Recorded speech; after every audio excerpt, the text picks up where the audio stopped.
ಹೆಚ್ಚಿನವರು ಶಾರದಾದೇವಿಯವರು ಅಂದರೆ ರಾಮಕೃಷ್ಣರ ಪತ್ನಿ ಮಿಸಸ್ ರಾಮಕೃಷ್ಣ ಅಂತಷ್ಟೇ ಅಂದ್ಕೊಂಡಿದ್ದಾರೆ. ಆದರೆ ಮೂಲತಃ ಈಕೆ ಶ್ರೀರಾಮಕೃಷ್ಣರಷ್ಟೇ ಅದ್ಭುತವಾದ ಯೋಗಿನಿ ಅನ್ನೋದು ಸ್ವಲ್ಪ ಒಳಹೊಕ್ಕು ನೋಡಿದಾಗ ಗೊತ್ತಾಗುತ್ತೆ. ಶಾರದಾ ಮಾತೆಯವರ ಜೀವನ ಒಂದು ಕರ್ಮಯೋಗದ ಕಥೆ ಅಂತ ಹೇಳ್ಬೋದು. ಶಾರದಾ ಮಾತೆಯವರು ತಮ್ಮ ಪತಿಗೆ ಒಂದು ಹೆಗಲಿಗೆ ಹೆಗಲು ಕೊಟ್ಟ ರೀತಿ ತುಂಬ ಅಸಾಧಾರಣವಾದದ್ದು. ಅವರು ಒಂದು ಅದ್ಭುತವಾದ ಯಜ್ಞದಂತೆ ತಮ್ಮ ಬಾಳನ್ನು ಸವಿಸಿದ್ರೆ ಆ ಯಜ್ಞಕ್ಕೆ ಸಮಿದೆಯಾಗಿ ತಮ್ಮನ್ನು ತಾವೇ ಸಮರ್ಪಿಸಿಕೊಂಡಂಥವರು ಶಾರದಾ ಮಾತೆಯವರು. ಯಾರಿಗೂ ಯಾವ ಥರ ತೊಂದರೆ ಕೊಡದೇ ಇರೋದಷ್ಟೇ ಅಲ್ಲ, ಯಾರ ಹಂಗೂ ಇಲ್ಲದೆ ಸ್ವಾಭಿಮಾನದಿಂದ ಪರಮ ಶಾಂತವಾಗಿ ವಿರಕ್ತವಾಗಿ ನಿರ್ಲಿಪ್ತವಾಗಿ ಬದುಕಿದಂಥ ಮಹಾಚೇತನ ಅವರಾಗಿದ್ದರು.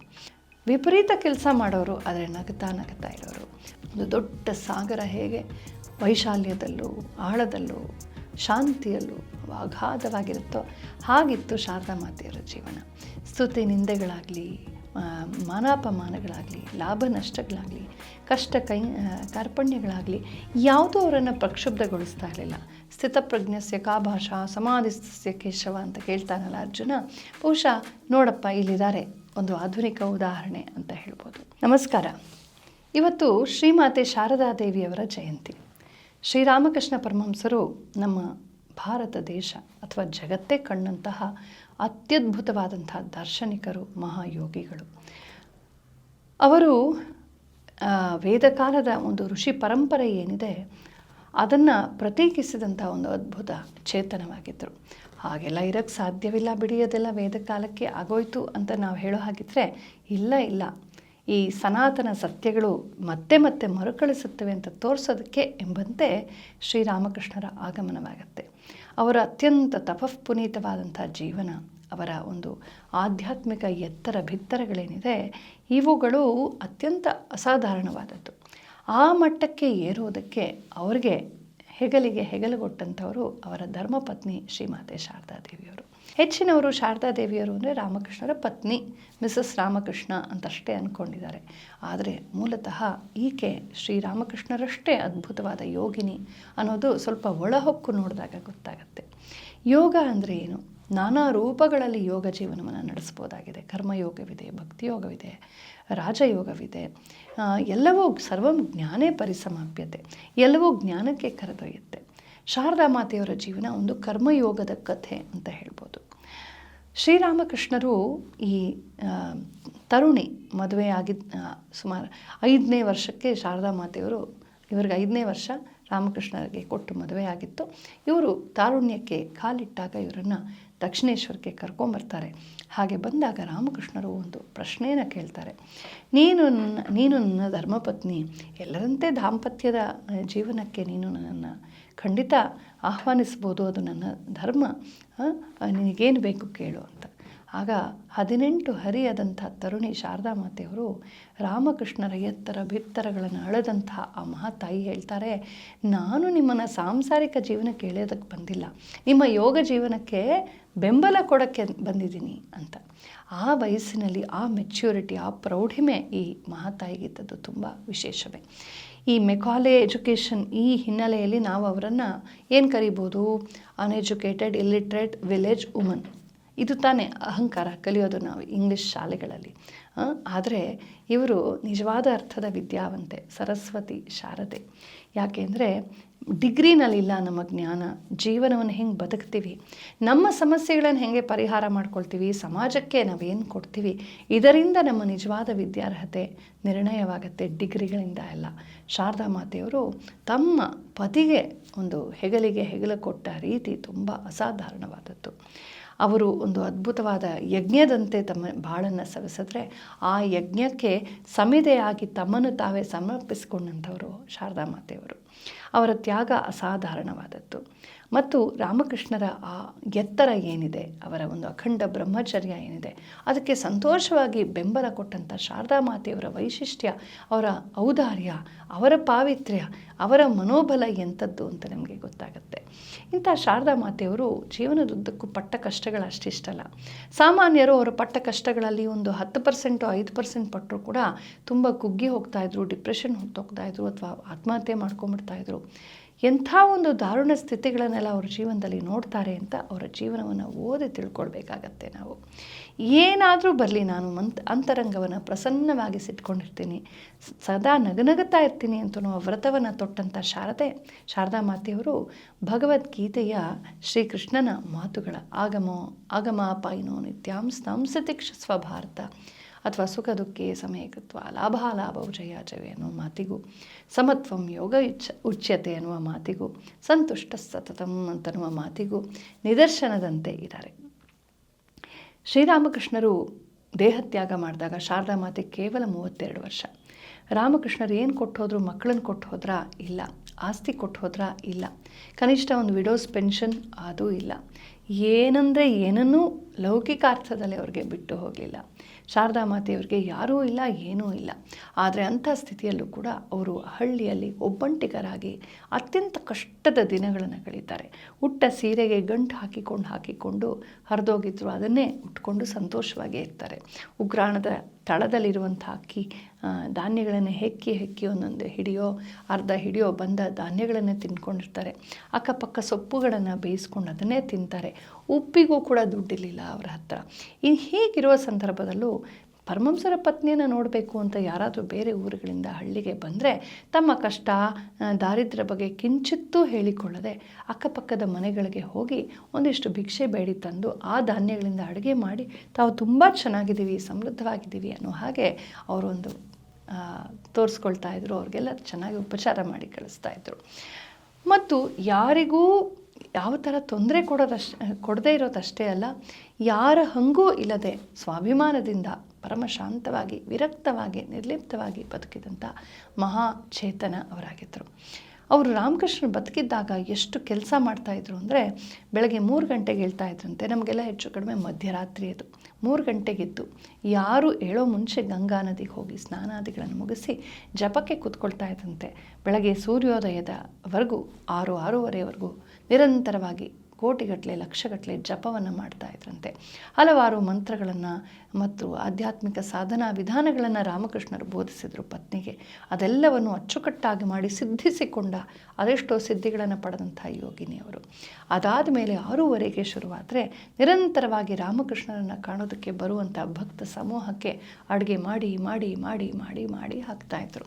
ರಾಮಕೃಷ್ಣರನ್ನು ಕಾಣೋದಕ್ಕೆ ಒಂದಿಷ್ಟು ಬಡ ಹುಡುಗರು ಬಂದರೆ ಅವ್ರು ಹೋಗೋದಕ್ಕೆ ಪಾಪ ನಡ್ಕೊಂಬರ್ತಾರಲ್ಲ ಅಂತ ದೋಣಿಯ ಚಾರ್ಜನ್ನು ಕೂಡ ಅಲ್ಲಿ ಇಟ್ಟಿರೋರು. ಇವ್ರಿಗೆ ಎಲ್ಲಿಂದ ಬಂತು ಹಣ ಅಂದರೆ ಅಲ್ಲಿ ಇಲ್ಲಿ ಇವರು ಕೊಡುವ ದಕ್ಷಿಣೆಯನ್ನು ರಾಮಕೃಷ್ಣನ ಮುಟ್ತಾ ಇಲ್ಲ, ಶ್ರೀಮಾತೆಯವರನ್ನೆಲ್ಲ ಸಂಗ್ರಹಿಸಿ ಎಲ್ಲರಿಗೂ ಹಾಗೇ ಪ್ರತಿದಾನ ಮಾಡಿಬಿಡ್ತಾಯಿದ್ರು. ಒಂದು ಪೈಸವನ್ನು ತಾವಿಟ್ಟುಕೊಳ್ತಾ ಇರಲಿಲ್ಲ.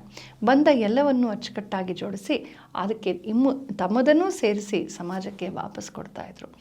ವಿಪರೀತ ಕೆಲಸ ಮಾಡೋರು, ಆದರೆ ನಗುತ್ತಾ ಇರೋರು. ಅವ್ರಿಗೆ ಉದ್ದ ಕೂದಲಿತ್ತಂತೆ.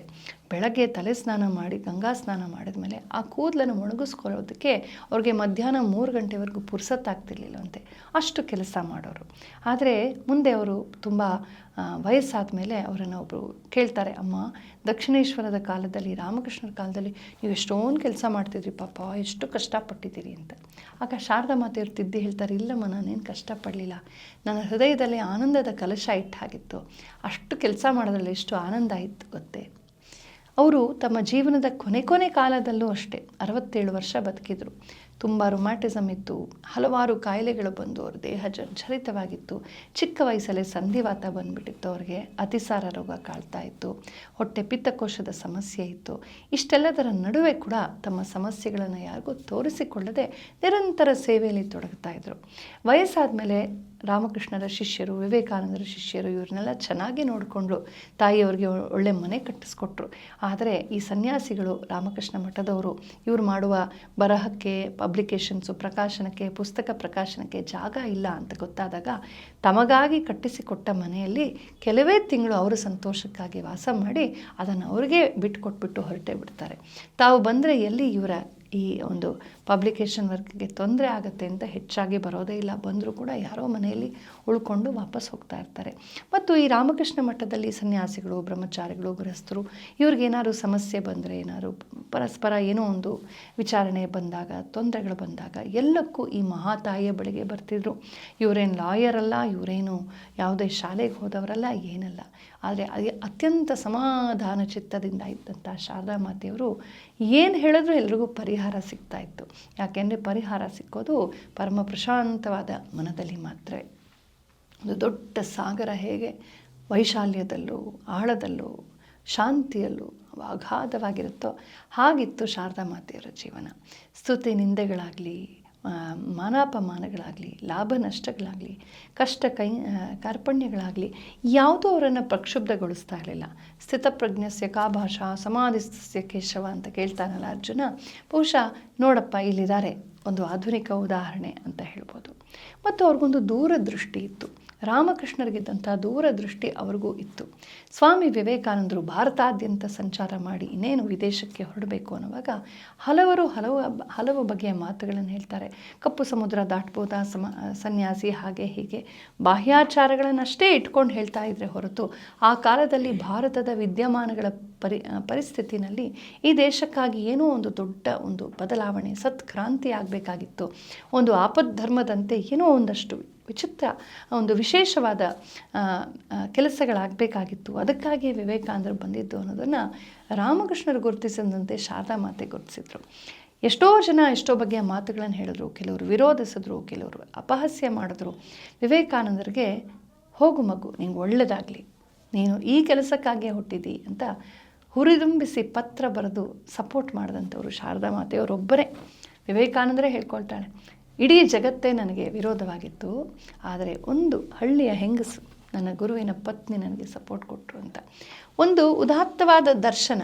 ಈ ಸದ್ಯದ ಪರಿಸ್ಥಿತಿಯಲ್ಲ, ಮುಂದೆ ಏನಾಗಬೇಕು ದೇಶಕ್ಕೆ, ಧರ್ಮಕ್ಕೆ, ಉತ್ತರೋತ್ತರವಾದ ಶುಭ ಫಲಗಳನ್ನು ಆಲೋಚಿಸಬಲ್ಲಂಥ ಒಬ್ಬ ದಾರ್ಶನಿಕರಿಗೆ ಮಾತ್ರ ಇಂಥ ಒಂದು ಧೈರ್ಯ ಬರುತ್ತೆ.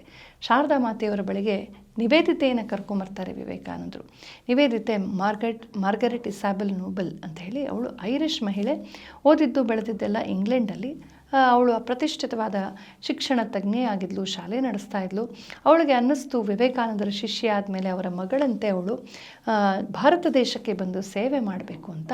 ತನ್ನ ಕಡೆಯವರು ಬ್ರಿಟಿಷರ್ಸ್ ಬಂದು ಏನೆಲ್ಲ ಅನರ್ಥ ಮಾಡಿ ಹಾಳುಗೆಡವಿದ್ರು ಇಂಥ ಭವ್ಯ ದೇಶವನ್ನು ಅಂತ ನೋಡಿ ಅವಳಿಗೆ ದುಃಖವಾಗತ್ತೆ. ನಾನಾದರೂ ಏನಾದರೂ ಸೇವೆ ಮಾಡಿ ಅಷ್ಟು ಪಾಪವನ್ನು ಕಳಿಬೇಕು ಅಂತ ಅನಿಸಿ ಅವಳು ಹೆಡ್ಲಾಂಗ್ ಸಂಪೂರ್ಣವಾಗಿ ತನುಮನ ಧನವನ್ನು ಈ ದೇಶಕ್ಕಾಗಿ ಅರ್ಪಿಸ್ತಾಳೆ.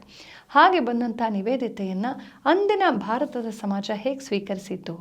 ಏಕೆಂದರೆ ಬ್ರಿಟಿಷರ್ಸು ಅಂದರೆ ಅವ್ರ ಬಗ್ಗೆ ಅಸಹ್ಯ ಭಯ ಬಿಟ್ಟರೆ ಇನ್ನೇನೂ ಇರಲಿಲ್ಲ. ಅವ್ರು ಮಾಡಿದ ಕೆಲಸಗಳು ಹಾಗೆ ಲೂಟಿ, ಅತ್ಯಾಚಾರ, ಅನರ್ಥ, ಅನ್ಯಾಯ, ಕೊಲೆ, ಪಾತಕಗಳು. ಅವ್ರು ಮಾಡಿದ ಅನ್ಯಾಯದ ಪರಂಪರೆ ಅಷ್ಟಿಷ್ಟಲ್ಲ, ಜನರಿಗೆ ಅಸಹ್ಯ ಸಾಕಾಗಿ ಹೋಗಿತ್ತು ಅವ್ರ ಬಗ್ಗೆ. ಹೀಗಿರುವಂಥ ಸಂದರ್ಭದಲ್ಲಿ ಯಾವುದೇ ಬ್ರಿಟಿಷರ್ಸ್ ತಮ್ಮ ಹತ್ತಿರ ಬಂದರೆ ಅವರನ್ನು ನಂಬುವ ಸ್ಥಿತಿಯಲ್ಲಿರಲಿಲ್ಲ ಭಾರತೀಯರು.